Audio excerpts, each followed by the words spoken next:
Welcome back दोस्तों।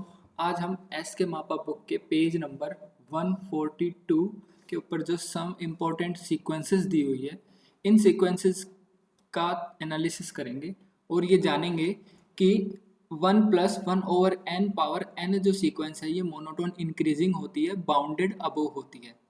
X n equal to 1 plus 1 over 1 factorial plus 1 over 2 factorial, और ये वाली जो सीक्वेंस होती है ये मोनोटोन इंक्रीजिंग होती है प्लस बाउंडेड अबोव होती है, प्लस ये कन्वर्ज करती है किसको, लिमिट ई को। इसकी जो लिमिट होती है वो ई होती है। ठीक है। थर्ड हम देखेंगे 1 plus 1 over n power n plus one जो सीक्वेंस है वो मोनोटोन डिक्रीजिंग सीक्वेंस होती है और लिमिट इसकी e के इक्वल होती है। ओके। ये जो सीक्वेंसेस हैं ये डायरेक्ट तो एग्जाम में नहीं आती है, लेकिन इनको प्रूव करने के लिए जो अप्रोचेज यूज होती हैं वो अप्रोच बहुत इंपॉर्टेंट है, तो ध्यान से वीडियो के लास्ट तक बने रहना। चलिए शुरू करते हैं। पहली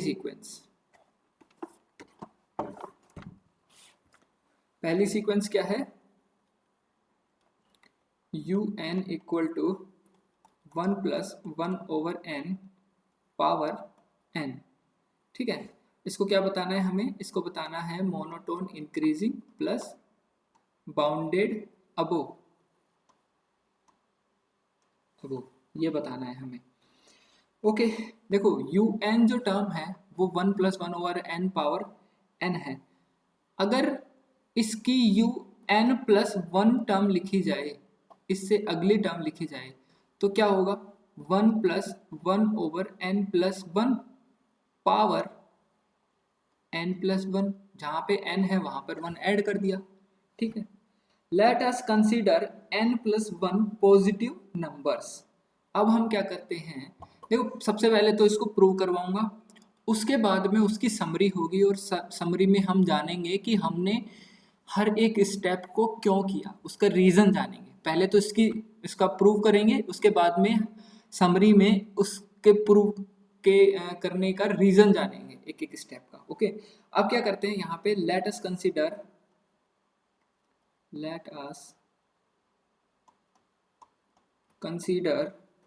n plus 1 positive numbers, n plus 1 positive numbers. देखो ये जितने नंबर्स हैं ना उतने ही हमने नंबर ले लिए। ये कितने हैं, 1 प्लस 1 ओवर n प्लस 1 कितने हैं, n प्लस 1, तो हमने n प्लस 1 पॉजिटिव नंबर्स ले लिए। कौन से वाले नंबर लिए, हमने लिया 1 plus 1 over n, 1 plus 1 over n, 1 plus 1 over n। ये कितने टाइम्स लिया हमने, ये लिया n टाइम्स। कितने टाइम्स, n टाइम्स। एंड हमने ले लिया 1। ओके। अब इसका रीजन क्या है, क्यों लिया, कैसे लिया, वो हम समरी में जानेंगे। अभी देखते हैं इसमें। अब ये करने के बाद में दो कॉन्सेप्ट होते हैं, अलजेब्राइक मीन और ज्योमेट्रिक मीन। अलजेब्रिक मीन और ज्योमेट्रिक मीन, ये दोनों कॉन्सेप्ट का मैं डायरेक्ट फॉर्मूला बता देता हूँ और उनकी वैल्यू रख देता हूँ। ठीक है। किसी को फॉर्मूला ऑलरेडी पता है तो थोड़ा सा फॉरवर्ड कर ले वीडियो को। अलजेब्रिक मीन क्या होता है,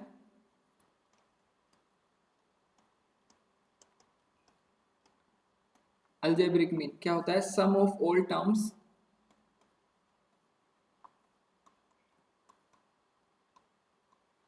ओवर काउंट ऑफ टर्म्स।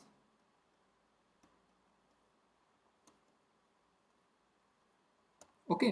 दूसरा होता है ज्योमेट्रिक मीन।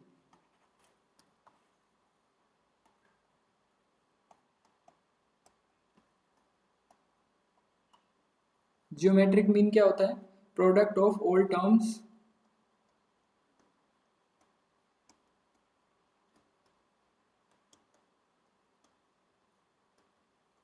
इसकी पावर 1 अपॉन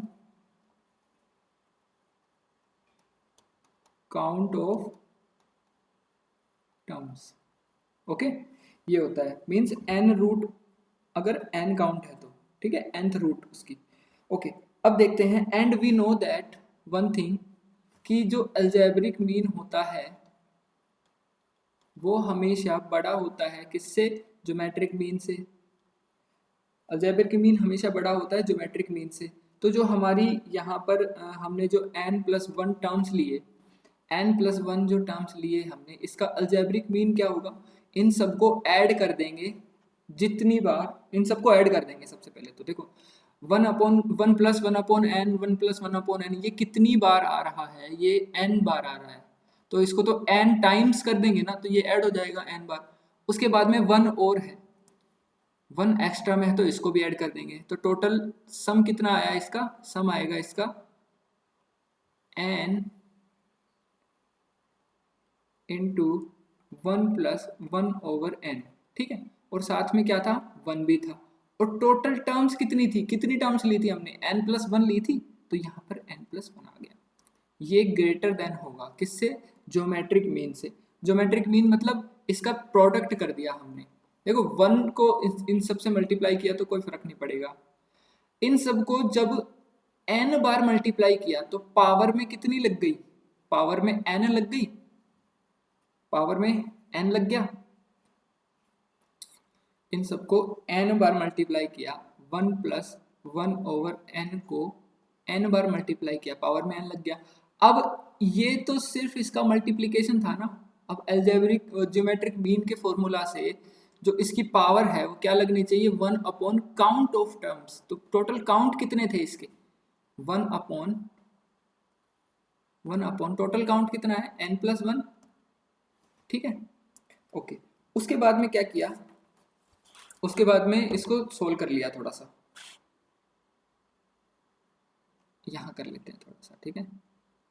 उसके बाद में क्या किया? इसको सोल्व कर लिया, n को अंदर, n+1+1/n+1 is greater then 1+1/n power n, and इसकी पावर 1/n+1, ओके।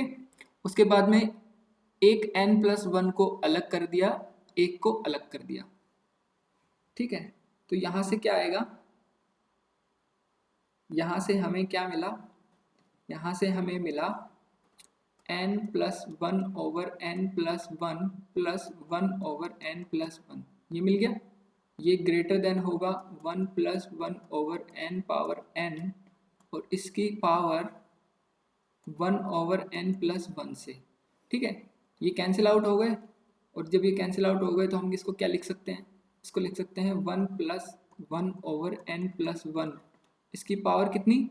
पावर इसकी अभी कुछ नहीं किया पावर, ठीक है, रुको। 1+1/n पावर n और इसकी होल टू द पावर कितनी? 1/n+1। अब दोनों तरफ पावर में n+1 कर देता हूँ। दोनों तरफ कितनी पावर कर दी? n+1। तो यहाँ पर जब n+1 पावर की तो ये n+1 से n+1 कैंसिल आउट हो जाएगा, और यहाँ पर पावर कर देंगे तो इसकी पावर लग जाएगी n+1। तो यहाँ से क्या आएगा?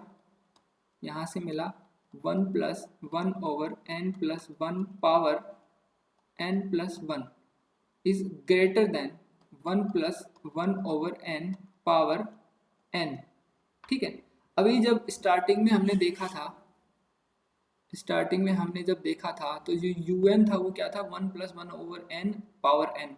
un+1 कितना था? 1+1/n+1 power n+1।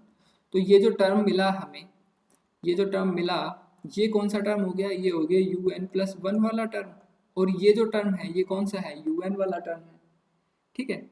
और ये जो बातें हम कर रहे हैं ये सारे के सारे n belonging to natural number के लिए ट्रू है, n belonging to set of natural number के लिए ये सब ट्रू है। और जब ये ट्रू है तो यहाँ से हम by the definition of monotone increasing sequence we can say कि व्हाट वी कैन से कि sequence un is monotone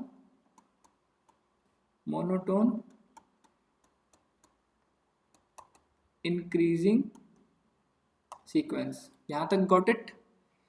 okay, monotone increasing तो हो गया। अब इसको बाउंड और करना है, इसको क्या करना है? बाउंड करना है ऊपर से। तो इसको बाउंड करने के लिए हम क्या करेंगे ना, देखो इसको बाउंड करने के लिए हम क्या करेंगे, लेट नाउ यू एन जो है वो क्या है, 1+1/n है, ठीक है। ये क्या होता है, इसको जब हम बाइनोमियल थ्योरम से जब इसको ओपन करते हैं तो इसकी जनरल फॉर्म कैसी आती है, समीशन के को वेरी करवा देते हैं 0 से लेकर के n तक, और ऊपर आएगा n factorial over k factorial n minus k का फैक्टोरियल, और यहाँ पर आ जाएगा 1/n पावर k। यहाँ तक समझ में आया अच्छे से, ओके। उसके बाद में un इज इक्वल टू, जब इसका एक्सपेंशन करेंगे, इसको जब वैल्यू रख करके खोलेंगे तो क्या मिलेगा हमें, यहाँ पर हमें मिलेगा 1+n over 1 factorial 1+n over 1 factorial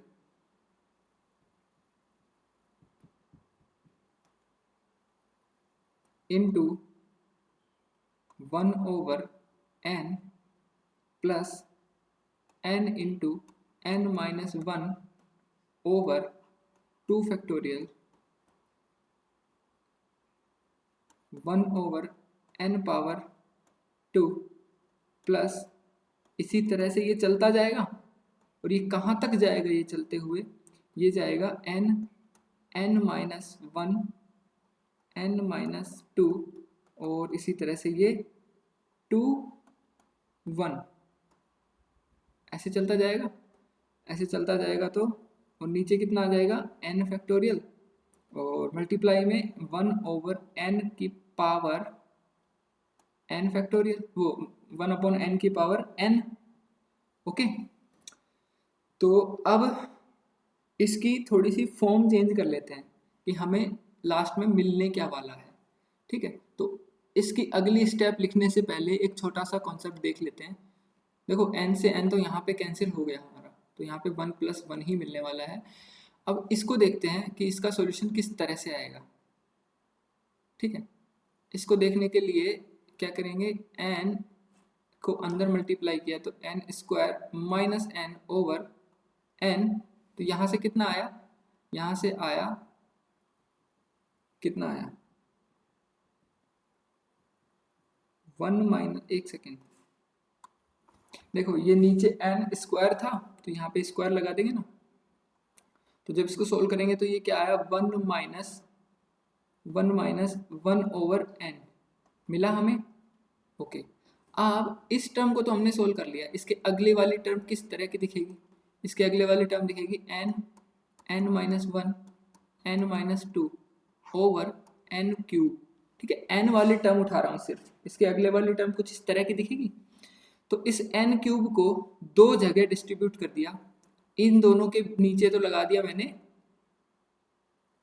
n into n minus 1 को तो दे दिया n², और n माइनस 2 को दे दिया n, ठीक है। तो यहाँ से जो ये वाली टर्म है तो ये तो किसके इक्वल हो गई, ये तो हो गई 1-1/n के इक्वल, और ये जो टर्म है वो किसके इक्वल हो गई, 1-2/n के इक्वल हो गई। इसी तरह से जब हम चलते जाएंगे तो अगली टर्म क्या मिलेगी, इसमें अगली टर्म मिलेगी 1-3/n तक, यहाँ से लेकर के यहाँ तक, फिर यहाँ से लेकर के 1-4/n तक, इस तरह से हमें ये टर्म्स मिलती जाएगी। तो इसकी अगली स्टेप देख लेते हैं, इसकी अगली स्टेप कैसे आएगी, इसकी अगली स्टेप देख लेते हैं। इसकी अगली स्टेप आएगी, यहाँ से शुरू करते हैं, ठीक है। तो क्या था, इसकी अगली स्टेप क्या आएगी, un इक्वल टू 1+1/2 फैक्टोरियल, और जो वैल्यू हमने निकाली उसके अकॉर्डिंग 1-1/n, ठीक है, plus ... and so on plus 1/n factorial, और ये स्टार्ट हो जाएगा 1-1/n 1-2/n, ये चलता जाएगा कहाँ तक, ये चलेगा 2/n 1/n, ठीक है, इस तरह से चलेगा। ये वाली जो चीज़ है इसके अंदर अगर किसी को डाउट है तो मैं अभी बता देता हूँ। देखो हमने स्टार्टिंग में क्या किया था, यहाँ से हमने किया था n into n minus one के नीचे तो हमने n स्क्वायर दे दिया था। उसके बाद में हमने क्या किया था ना कि इसके नीचे तो हमने n स्क्वायर दे दिया, लेकिन यहाँ पर जैसे जैसे इसके बाद में जितने n यहाँ पर बढ़ते जाएंगे उतने ही n नीचे आएंगे ना, उतने ही n यहाँ पर नीचे आ जाएंगे। तो लास्ट में ये n, ये जो जैसे यहाँ पे आया 2, फिर यहाँ पे आया 3, फिर यहाँ पे आया 4, ये कहाँ तक जाएगा, ये n तक जाएगा। n से पहले पहले इसको किस तरह से लिखेंगे, इसको लिखेंगे n माइनस और n से 2 कम, n से 2 कम। तो इसको लिखेंगे, कैसे लिखेंगे, n माइनस 2/n। तो इसको जब सोल्व करेंगे तो किस तरह से करेंगे ना, 1 माइनस 1 माइनस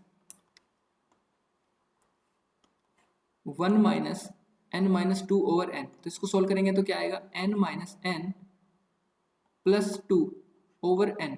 तो n से n कैंसिल हो गया तो 2/n आया। अब n से 2 कम, n में से 2 कम, फिर n में से 1 कम, उसके बाद में कैसे आएगा 1 माइनस n माइनस 1/n इसके लिए, ठीक है। तो ये कैसे आएगा n minus n plus 1/n। तो ये n से n फिर से कैंसिल, तो यहाँ पे आ गया 1/n। ये वाली चीज़ समझ में आई कैसे आया, नहीं आई तो कमेंट करके बताना, मैं फिर से बता दूंगा, ठीक है। यहाँ तक समझ में आया। इसके बाद में अब क्या करेंगे ना, अब ये जो वैल्यू है, ये वैल्यू लेस देन 1 है, ये वैल्यू लेस देन 1 है, ये जो वैल्यू है ये क्या है, लेस देन 1 है। और इस वैल्यू को अगर 1/2 फैक्टोरियल से अगर मल्टीप्लाई किया जाता है, यानी कि कोई भी नंबर जैसे 1/2 फैक्टोरियल अगर ये नंबर है, इसको अगर मैं मल्टीप्लाई करता हूँ, लेस देन 1 नंबर से, तो ये जो वैल्यू निकल करके आएगी, ये वैल्यू लेस होगी ओरिजिनल नंबर से। इस चीज से यहाँ पर एग्री करते हो सब लोग कि अगर किसी भी नंबर को, इस नंबर को मल्टीप्लाई किया जाए लेस देन 1 नंबर से, तो ओरिजिनल नंबर से तो छोटी ही आएगी ना, उनका जो प्रोडक्ट होगा ओरिजिनल नंबर से छोटा आएगा। उसी तरह से ये जो पूरी वैल्यू है ये भी क्या है, लेस देन 1 है, ये लेस देन 1 है। इसको अगर इससे मल्टीप्लाई किया जाएगा तो ये जो पूरी वैल्यू आ जाएगी, ये पूरी वैल्यू यहाँ से लेकर के यहाँ तक की जो पूरी वैल्यू है ये लेस देन 1/n फैक्टोरियल आ जाएगा। यहाँ तक समझ में आया अच्छे से। अब इसको हम कंपेयर कर देंगे, इसमें हम सब्सटीट्यूट, इसमें हम क्या कर देंगे 1 माइनस 1/n, इन सबको हटा देंगे, इसको इन सबको हटा देंगे, ओनली 1/2 फैक्टोरियल को यहाँ पे रख लेंगे। देखते हैं कैसे करें। देखो अब मैं इसका लिखने वाला हूँ लेस देन, ठीक है। ये जो वैल्यू होगी ये छोटी होगी किससे, 1 plus 1/2 factorial plus 1/n factorial. इससे क्या होगी, ये छोटी होगी, क्योंकि 1 को रिप्लेस किया 1 से, कोई दिक्कत नहीं है, 1 को रिप्लेस किया 1 से, फिर से कोई प्रॉब्लम नहीं है। लेकिन जब इस चीज़ को सिर्फ इससे रिप्लेस किया तो जो ओरिजिनल नंबर है वो बड़ा होगा ना उस नंबर से, कि जिसको 1 से छोटे नंबर से मल्टीप्लाई किया गया हो, तो ये बड़ा होगा, तो हमने बड़ा लगा दिया। इसी तरह से इस पूरे वैल्यू को हमने रिप्लेस कर दिया सिर्फ 1/n फैक्टोरियल से। ओके, यहाँ तक ठीक है। उसके बाद में एक इनइक्वालिटी होती है, वो इनइक्वालिटी क्या कहती है कि जो n फैक्टोरियल की जो वैल्यू होगी वो हमेशा ग्रेटर देन होगी 2n-1 से। ये हमेशा सही होगा, किस n के लिए सही होगा देखते हैं। n बराबर 1 के लिए सही होगा, 1 फैक्टोरियल तो कितना होता है, 1 ही होगा। 1 माइनस 1 0, 1, क्या 1 1 के बराबर है? 1 1 1 से बड़ा है? नहीं है। 2 के लिए 2 माइनस 1 1, 2 आ गया यहाँ पे, 2 फैक्टोरियल 2, 2 2 यहाँ पे भी 2 2 आ गया, सही नहीं है। तो ये ट्रू होता है किसके लिए? For all n is greater than equal to 3 के लिए। किसके लिए? ग्रेटर देन इक्वल टू 3 के लिए ऐसा होता है, ठीक है। और हम भूल गए थे कि ये जो हम काम कर रहे हैं, ये काम कर रहे हैं for all n is greater than equal to 2 के लिए, ठीक है। जितना भी काम कर रहे हैं इसके लिए कर रहे हैं। अब ये वाली इनइक्वालिटी अगर यहाँ पे लगाई जाए, अगर ये वाली इनइक्वालिटी यहाँ पर लगाई जाए तो किस तरह से लगाएंगे? इसको फिर से बाउंड कर देंगे। इसको क्या करना चाहेंगे हम? फिर से बाउंड कर देंगे। इसको यूटिलाइज करते हैं, इस लिमिट को किस तरह से करेंगे, देखो।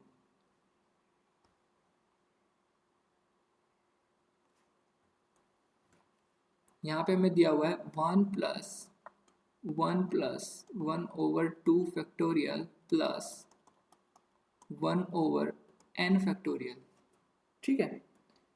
अच्छा, एक चीज और कि अगर इसका रेसिप्रोकल ले लिया जाए, इसका रेसिप्रोकल अगर ले लिया जाए तो 1 ओवर 2 पावर n माइनस 1 जो है वो ग्रेटर देन हो जाएगा 1 ओवर n फैक्टोरियल के लिए। ये अगर ट्रू है तो ये भी तो ट्रू होगा ना, for all n is greater than equal to 3 के लिए, ठीक है, इसके रेसिप्रोकल के लिए। तो ये जो टर्म आई है, ये टर्म छोटी होगी किससे? 1 प्लस 1 ओवर 2 फैक्टोरियल। देखो 2 फैक्टोरियल तो हम 2 फैक्टोरियल तक तो हम कुछ नहीं कर सकते, लेकिन जैसे ही 3 फैक्टोरियल आया, 3 फैक्टोरियल यहाँ पर, तो हम ये इनइक्वालिटी यहाँ पर अप्लाई कर सकते हैं। 1 over 2 power 3 minus 1, 3 minus 1 means 2 plus, इस तरह से चलता जाएगा कहाँ तक? 1 over 2 power n minus 1। Got it?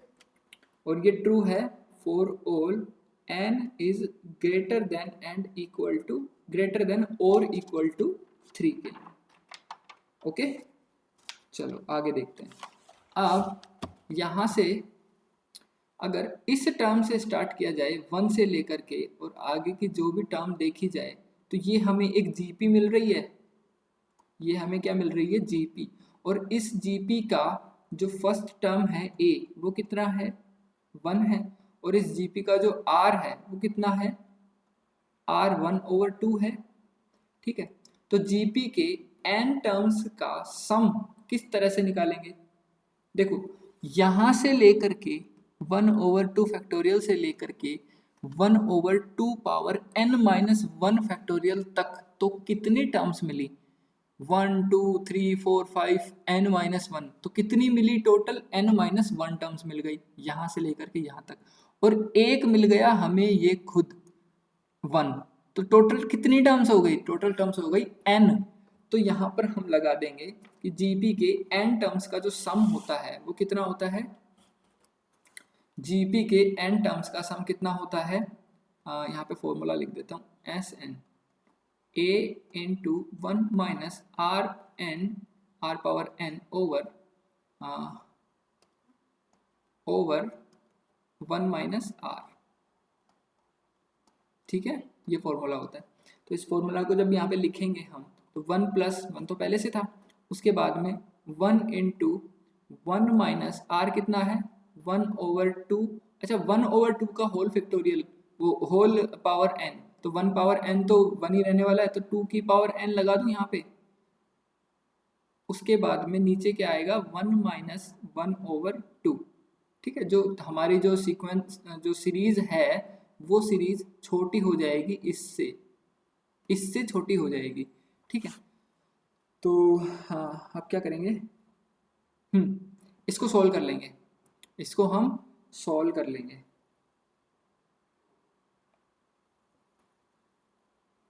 एक सेकेंड रुको। इसको सोल्व करेंगे तो कैसे करेंगे? इसको सोल्व करेंगे तो 1 प्लस ये 1 माइनस 1/2 कितना हो गया 2, 1/2 तो 2 ऊपर चला गया, 2 को ऊपर भेज दिया। यहाँ पे कितना आया 1 minus 1/2 power n, 1 minus 1/2 power n। ठीक है, ठीक है, ये ट्रू है for all n is greater than equal to 3 के लिए।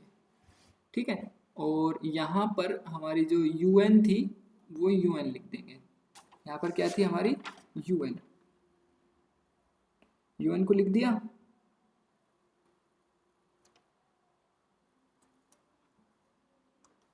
देखो अब ये आया un, एक पहली बात तो un जो है वो खुद इस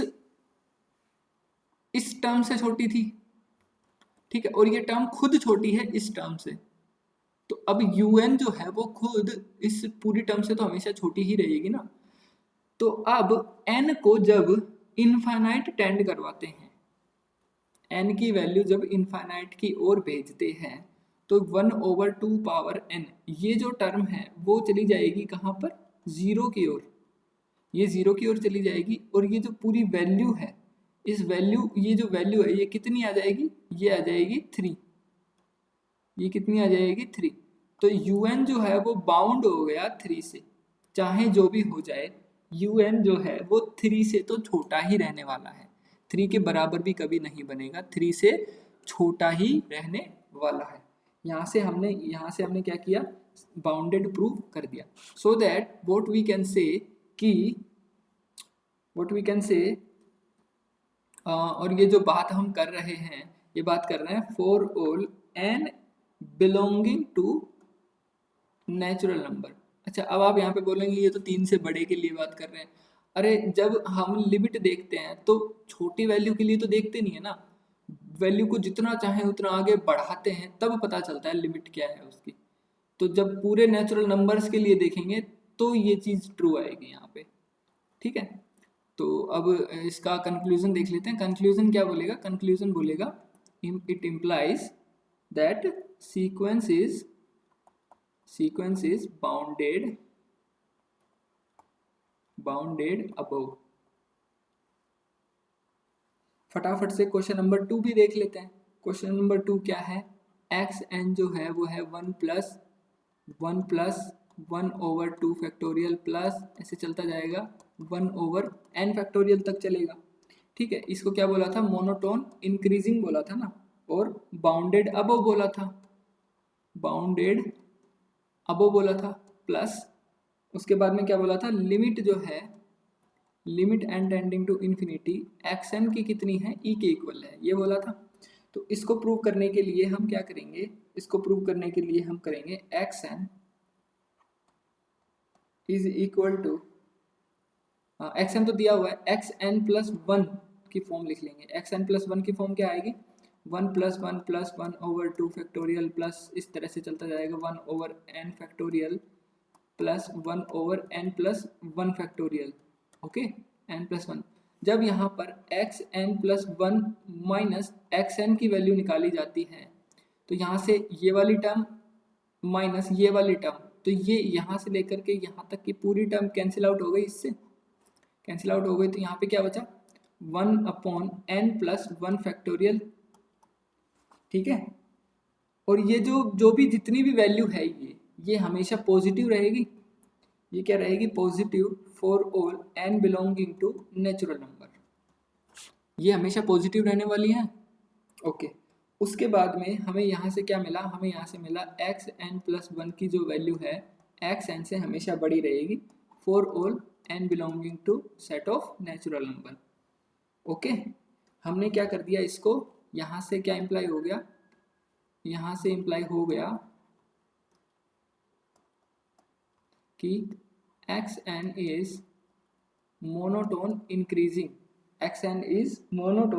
इंक्रीजिंग सीक्वेंस। ठीक है, उसके बाद में हम देखते हैं इसको बाउंड कैसे करना है। भाई बाउंड करने के लिए तो हम सीधा वही तरीका लगा देंगे, मैं वापस से इसको रिपीट नहीं करने वाला क्योंकि थोड़ी देर पहले हमने इसको बाउंड किया है। बाउंड करने के लिए सेम ये तरीका लगेगा, सेम टू सेम ये तरीका, ये हमने लिखा, उसके बाद में ये किया उसके बाद में इसको बाउंड कर देंगे किससे, 3 से। किससे बाउंड कर देंगे, 3 से। 4 bound this sequence xn bound हो जाएगा किससे, 3 से, लाइक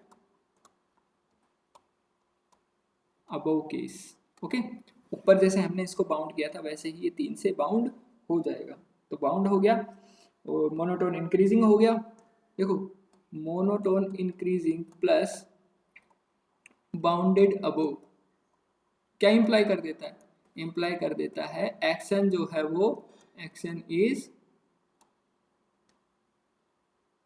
कन्वर्जेंट सीक्वेंस। इसके कन्वर्जेंस को ये बता देता है कि ये कन्वर्स करेगा।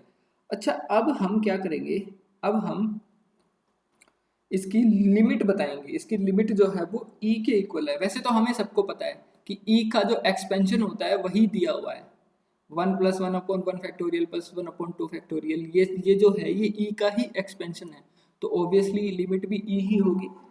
लेकिन हम इसको अप्रोच कैसे करेंगे, इसको प्रूव कैसे करेंगे। अगर कोई क्वेश्चन ऐसा आ गया जिसमें इसका यूज करना पड़ गया तो इसकी अप्रोच भी आनी हमें ज़रूरी है।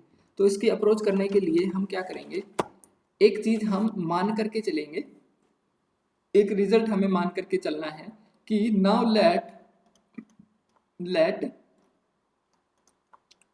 let un is equal to 1 + 1/n power n। ठीक है, इसको un मान करके चलना है हमें। un हमने मान लिया, और एक और चीज मान करके चलनी है कि लिमिट जो है n टेंडिंग टू इंफिनिटी पर un की जो लिमिट है वो क्या है, e है। ये हम मान करके चल रहे हैं। ऐसे भी हमें पता है कि इसकी लिमिट e होती है। ठीक है, ये हम मान के चल रहे हैं। अब आगे किस तरह से इसको सोल्व करना है, सेम देखो, un लिख लेंगे यहाँ पे। un लिखने के बाद में un कितना आया, 1 + 1 + n-1/2 factorial n/n² plus n-1 n-2/3 factorial 1/n power cube. इस तरह से चलेगा। कहाँ तक चलेगा ये चलेगा n-1 n-2 3 2 1 और नीचे क्या आ जाएगा, n फैक्टोरियल आ जाएगा। ओके, नीचे क्या आ जाएगा, n फैक्टोरियल और 1/n पावर n आ जाएगी। ओके, इस तरह से चलेंगे। अब क्या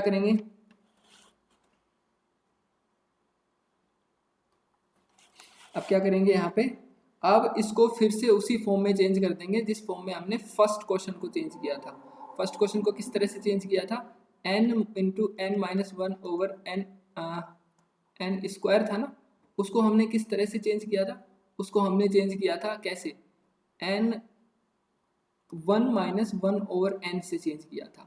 ठीक है, इसके बाद में जितनी भी टर्म्स आ रही थी उसको किस तरह से चेंज किया था हमने, 1 - 2/n 1 - 3/n, इस तरह से इसको चेंज किया था। ठीक है, अब वो बार बार नहीं बता रहा, उसी में से देख लेना, फर्स्ट क्वेश्चन में से। तो मैं इसको डायरेक्ट लिख रहा हूँ यहाँ पे।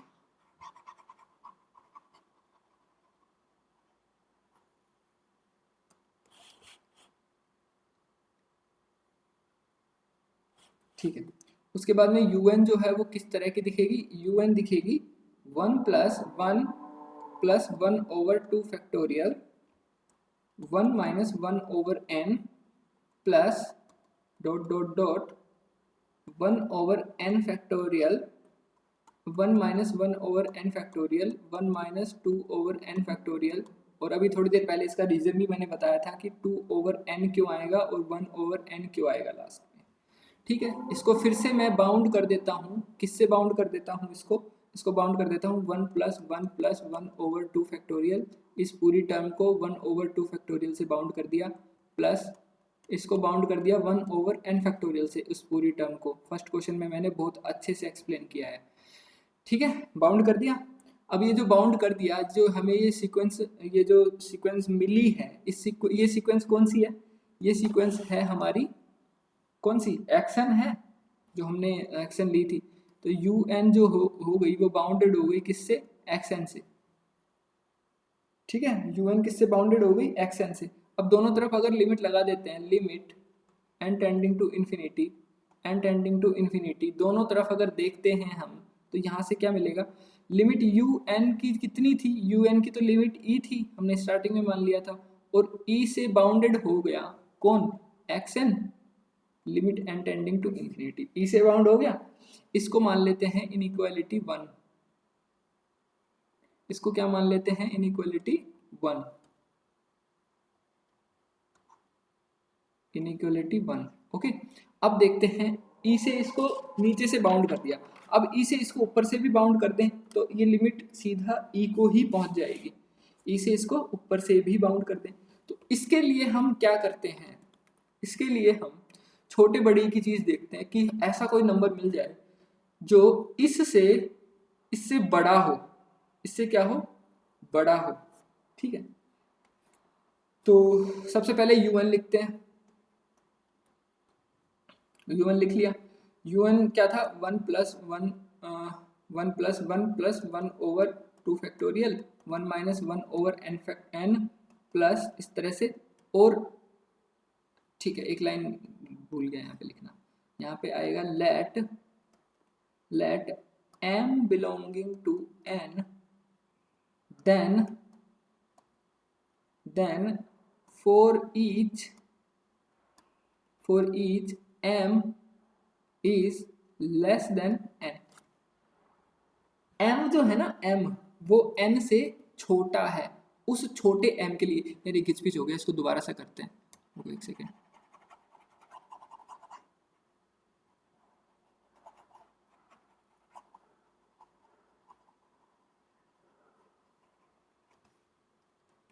यहां से हमने क्या किया, let us consider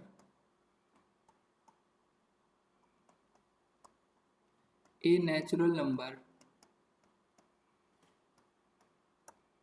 m belonging to set of natural number where m जो है वो छोटा होगा n से, क्या होगा, हमेशा छोटा होगा। अब हम क्या लिख सकते हैं, फॉर ईच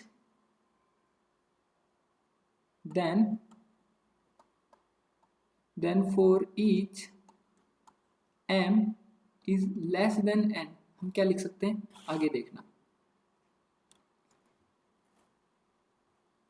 un लिखते हैं, un क्या है, 1 plus 1 over 2 factorial 1 minus 1 over n, इस तरह से चलता जाएगा, और बीच में कहीं पर 1 ओवर m फैक्टोरियल आएगा क्योंकि n से तो छोटा ही है ना,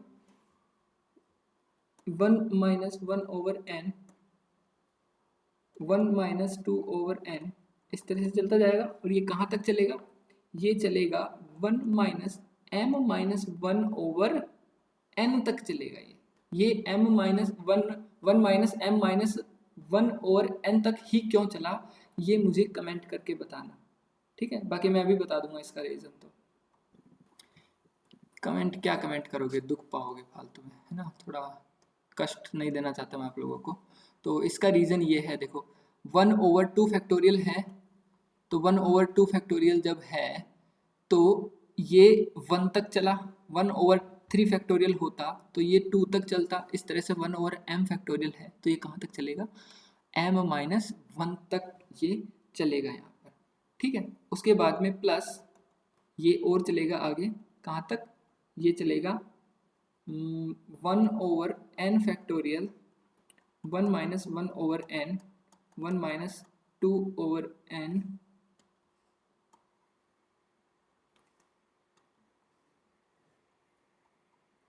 2 ओवर n, इस तरह से, और आगे क्या आएगा 2 over n 1 over n। Okay, अब मैं क्या करूँगा ना, मैं इस पूरी टर्म को उड़ा दूंगा। अगर मैं इस पूरी टर्म को उड़ा देता हूँ तो ओरिजिनल टर्म से तो कुछ कम हो गया ना, ओरिजिनल टर्म से क्या हो गया, कुछ कम हो गया, तो मैंने इस पूरी टर्म को उड़ा दिया n वाली टर्म को, तो ओरिजिनल टर्म से कुछ कम हो गया, ओरिजिनल टर्म क्या हो गई, कुछ ज़्यादा हो गई, ओरिजिनल टर्म तो क्या हो गई, ज़्यादा हो गई, ये वाली टर्म कम हो गई, ठीक है। तो क्या लिखेंगे यहाँ पे 1 plus 1 over 2 factorial 1 minus 1 over n 1 over m factorial 1 minus 1/n, 1 minus 2/n और 1 माइनस m माइनस 1/n। ठीक है, यहाँ तक समझ में आया। इस टर्म को उड़ाने के बाद में जो ओरिजिनल टर्म है उससे छोटी हो गई ना ये टर्म जो हमें मिली। अब यहाँ पर क्या करते हैं, यहाँ पर हम m को फिक्स करते हैं, m को फिक्स करते हैं और n को वेरी करवाते हैं इनफाइनाइट तक, कीपिंग। देखो m जो है ना वो हमेशा n से छोटा था, m जो है वो हमेशा n से छोटा था, तो n को इन्फिनिटी करवाएंगे तो फिर भी तो m n से छोटा ही रहने वाला है ना, तो छोटा रहेगा तो इसको हम फिक्स कर देते हैं, keeping m fix, keeping m fixed, let n tending to infinity, then. देखो अगली स्टेप लिखने से पहले मैं यहीं पे बता देता हूँ कि क्या क्या होने वाला है। यहाँ पे 1 + 1 कोई फर्क नहीं पड़ेगा, यहाँ पर n जो है इन्फिनिटी को जा रहा है तो ये टर्म 0 को चली गई और 1 माइनस 0 टाइप कुछ हो गया। m फिक्स था, कोई दिक्कत नहीं है, ये टर्म कहाँ चली गई 0 को, ये टर्म 0 को, m फिक्स था, ये टर्म 0 को, तो यहाँ पर ये टर्म कितनी आई टोटल, इसको मल्टीप्लाई करके 1, ये टर्म भी कितनी 1, तो हमें मिलेगा क्या, अल्टीमेटली हमें क्या मिला, जब लिमिट लगाया ना, limit n tending to infinity, un की जब लिमिट लगाई हमने, un ही थी ना, ये un थी xn थी, एक second,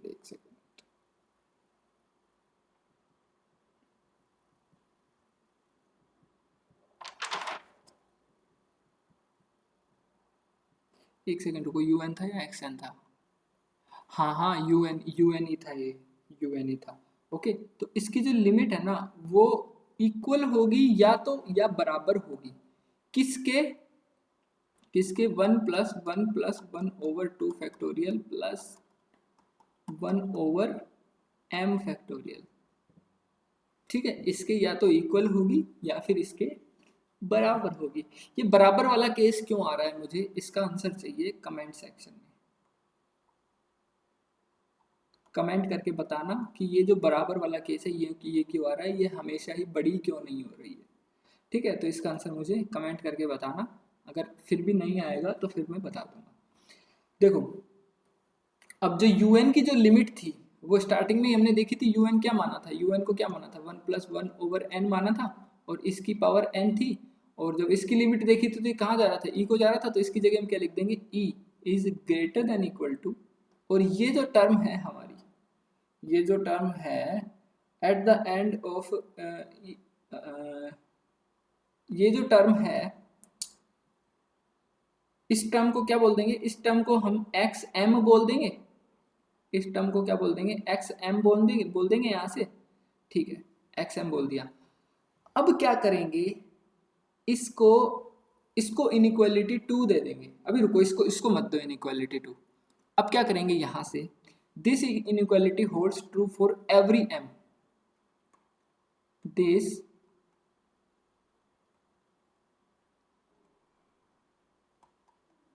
this inequality holds true for every m belonging to natural number, सारे नेचुरल नंबर्स के लिए ये इनइक्वालिटी होल्ड करती है। ओके, उसके बाद में as now as m tending to infinity, limit n tending to infinity, जो xm की जो लिमिट है, xm की जो लिमिट है वो e से तो हमेशा छोटी ही होगी ना, या फिर e के बराबर होगी, इसको दे देते हैं इनइक्वालिटी नंबर 2। अब इनइक्वालिटी 1 जो हमने ली थी, कहाँ थी इनइक्वालिटी 1, इसके अकॉर्डिंग तो xn की जो लिमिट है वो e से बड़ी आ रही है, और इसके अकॉर्डिंग xm की जो लिमिट है वो e से छोटी आ रही है। तो एक बात बताओ कि m और n, m छोटा था n से, भाई ये दोनों ही अगर इन्फिनिटी को जा रहे हैं तो तो इन दोनों में कोई फर्क थोड़ी ना हो जाएगा। मान लेते हैं कोई बात नहीं, ये छोटा है, ये इससे बड़ा है, कोई दिक्कत नहीं है, लेकिन दोनों ही इन्फिनिटी को जा रहे हैं, तो चाहे तो m अकेला ले लो चाहे n ले लो, जा तो दोनों इन्फिनिटी को रहे हैं ना।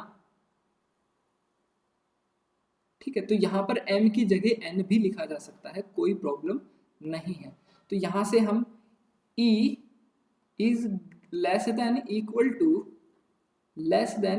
टू एक सेकेंड, कुछ तो गड़बड़ है, यहाँ पे नहीं आएगा। e is less than limit n tending to infinity, मैं सिर्फ x n ले रहा हूँ यहाँ पे, और ये हो जाएगा less than equal to e। तो यहाँ से स्क्विज प्रिंसिपल लगा देंगे और क्या पता चलेगा कि लिमिट xn की जो लिमिट है e से छोटी भी है और e से बड़ी भी है। तो ये कब ट्रू होता है? ये तभी तो ट्रू होता है ना कि जो हमारी x tending to infinity xn जो है वो e के इक्वल ही हो जाए। या फिर इस पे स्क्विज प्रिंसिपल लगा करके भी देख लेंगे कि ये कहाँ जा रहा है, ई को जा रहा है, ये कहाँ जा रहा है, ई को जा रहा है, तो ये वाली भी कहाँ चली जाएगी, ई को चली जाएगी। ठीक है, तो इस तरह से इसकी लिमिट हम प्रूव करते हैं, हैंस प्रूव्ड। कैसा समझ में आया, अच्छे से बताना मुझे कमेंट करके। और ठीक है, अभी एक क्वेश्चन और देख लेते हैं।